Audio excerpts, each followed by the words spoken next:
the scholar stays home. Siafeng. Translation edited by Chinyo.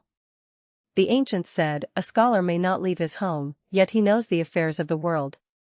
Laozi said, without leaving home, one can know the world, without peering through the window, one can see the way of heaven.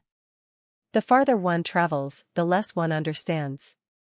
Therefore, the sage knows without acting, sees without looking, and accomplishes without doing. This is quite fascinating. Sitting in front of a computer connected to the internet, one can almost know everything happening in the world. Without traveling, one can appreciate the beauty of the world. Without going to the cinema, one can watch films. Without attending concerts, one can listen to beautiful melodies and singers' voices. Without meeting face-to-face, one can chat freely. Without rushing about, one can complete transactions. Without going to the post office, one can instantly send messages to others. Without visiting the library, one can read a vast range of books. Without searching high and low, one can admire the naked beauty of stunning women. Without physical contact, one can make love with the person they desire. One can not only know the world without leaving home, but also gain from it. Marvelous. The farther one travels, the less one knows suggests that the farther one rushes outward, the less one actually learns, which seems to contradict the saying, read thousands of books and travel thousands of miles. So, which perspective is correct? Read 10,000 books, and your writing will flow with divine inspiration, and by traveling extensively, one learns about shortcuts. This advice, however, is aimed at the general populace. I agree with Laozi's perspective. If one can awaken their spiritual awareness, they can understand that autumn arrives from the fall of a single leaf, and with closed eyes, they can travel thousands of miles in an instant. If one lets their thoughts constantly rush outward, they will be trapped in the monotonous phenomena of the external world, exhausting both body and mind. In the end, after traversing mountains and valleys, one will gain nothing beyond knowledge and experience. I don't know where Bodhidharma went during his 9 years of facing the wall, but throughout history, meditation has allowed people to enter the realm of the non-material. In the depths of stillness, the mind can traverse the tunnels of time and space. Soaring freely, one can enjoy the beautiful sights of the heavens and envision limitless futures. Such experiences are inaccessible to those whose minds are absorbed in the constant hustle and bustle of the outside world. The sage knows without acting. Without television, radio, computers, the internet, newspapers, magazines, or hearsay, how can one know without going out? Wouldn't one become like a frog at the bottom of a well?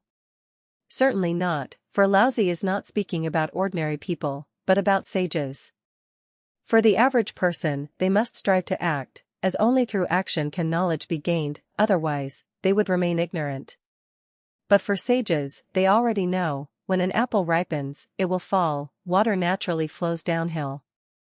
Without cultivation, humans will inevitably succumb to when one is full and warm, lustful desires arise, when one is hungry and cold, thoughts of theft emerge.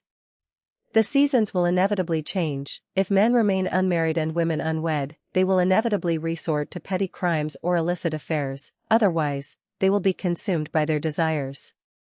Fish will swim in the water. By grasping one concept, one can infer many others.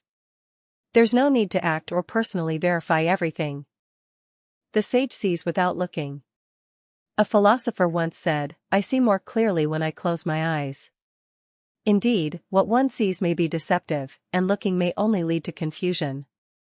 Distance tests a horse's strength, and time reveals a person's heart. Does that mean what we see initially is not the true nature? Form is emptiness, emptiness is form.